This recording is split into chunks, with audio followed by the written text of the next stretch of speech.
Đấy bóng bóng từng ọc ní ôi mày dạng muốn là lại tần là vô bóng bóng nữa giờ lời chập đa mà vừa mà hô bỏ hai bóng bóng khá khá vì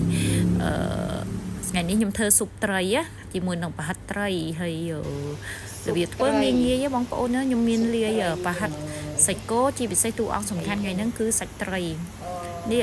ត្រីទីលាប់យ៉ាក្រហមប៉ុន្តែយើងភ្លើយហ្វីលេវាយកទៅ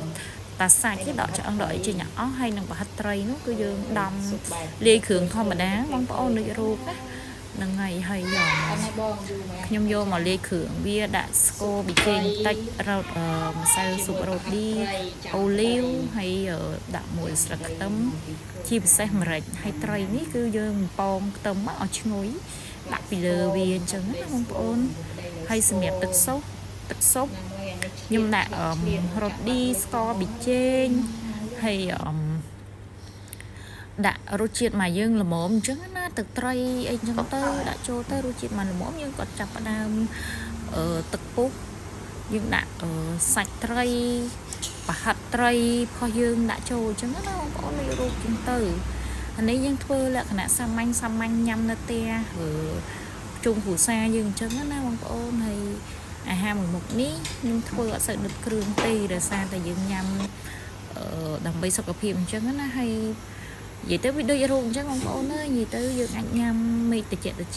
ឌីភ្លៀងអីចឹងហត់ទឹកស៊ុបអីចឹងវាដូចយើងបែកញើសទៅស្រួលខ្លួនអញ្ចឹងណាបងប្អូនហើយ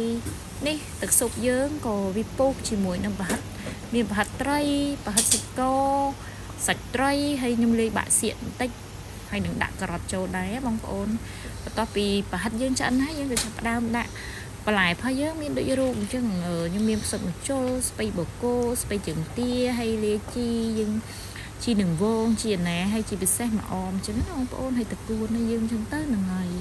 ដាក់មកតាមបន្លែយើងដាក់អីក៏បានដែរតាមចំណង់ចំណូលចិត្តរបស់យើងអញ្ចឹងណា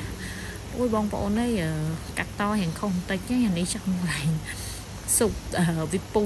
ហ្នឹងហើយតែប៉ិតស៊ុបពុះហើយបើយើងដាក់បន្លែ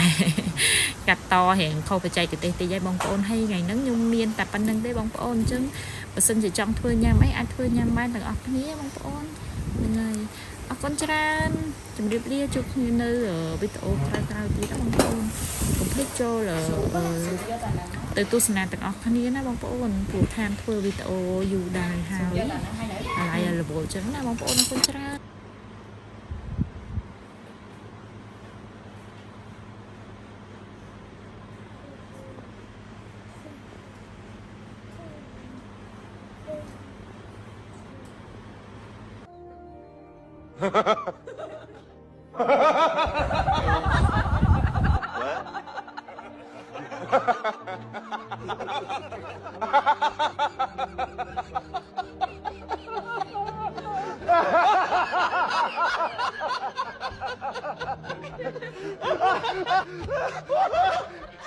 Gosh, great.